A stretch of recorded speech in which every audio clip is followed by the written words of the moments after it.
মুশফিকুর রহিমের শততম সেঞ্চুরি। দিনের শুরুতে এমন কীর্তি গড়ার পর লিটন কুমার দাসেরও পঞ্চম শতক। দুই ব্যাটারের কল্যাণে রানের পাহাড় গড়ে বাংলাদেশ।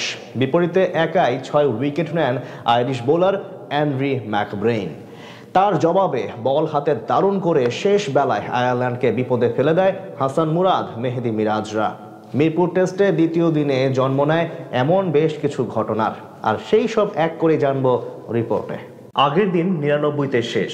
একটু চাপে থেকেই মাঠ ছেড়েছিলেন মুশফিকুর রহিম, কারণ 1 রান করতে পারলেই ইতিহাসের 11তম ক্রিকেটার হিসেবে শততম টেস্ট ম্যাচে সেঞ্চুরি করার হাতছানি দিচ্ছিল তার কাছে।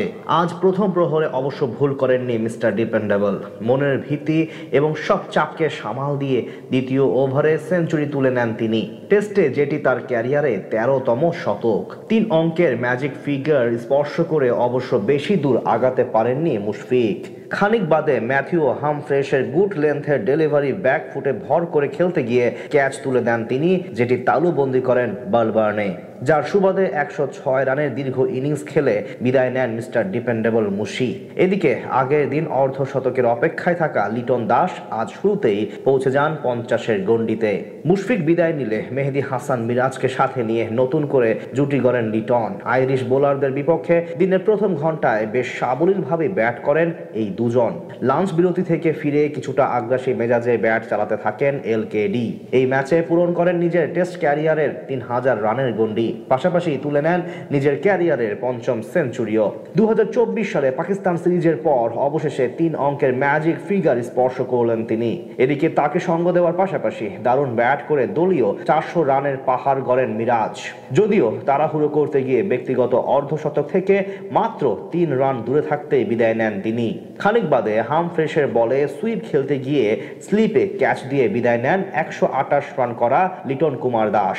এরপর সুবিধা করতে পারেননি দুই ট্যালেন্ডার তাইজুল ইসলাম এবং হাসান মুরাদ। তবে শেষ দিকে ব্যাট হাতে ঝড় তোলেন ইবাদত হোসেন। তার 3 চার ও 1 ছক্কার সাহায্যে 18 রানের ইনিংসে ভর করে 476 রানে অল আউট হয় বাংলাদেশ। বল হাতে অ্যান্ড্রি ম্যাকব্রেইন নেন 6 উইকেট। বাংলাদেশের রান পাহাড়ের জবাবে ব্যাট করতে নেমে ভালোই শুরু করেছিল সফরকারীদের দুই ওপেনার পল স্টার্লিং এবং অ্যান্ডি বালবার্নে। তাদের 41 রানের জুটি ভেঙে স্বাগতিকদের প্রথম সাফল্য এনে দেন পেসার খালেদ আহমেদ। তার বলে এলবিডব্লিউ শিকার হন 27 রান করা স্টার্লিং। এদিকে 21 রান করে হাসান মুরাদের দুর্দান্ত ডেলিভারিতে পরাস্ত হন বালবার্নে। আজ সুবিধা করতে পারেননি গত ম্যাচে অভিষেক করা কেট কারমাইকেল। মিরাজের বলে তিনি আউট হন মাত্র 17 রান করে। অন্যদিকে 14 রানে মুরাদের দ্বিতীয় শিকার বনে ফিরে যান কার্টিস ক্যাম্পার।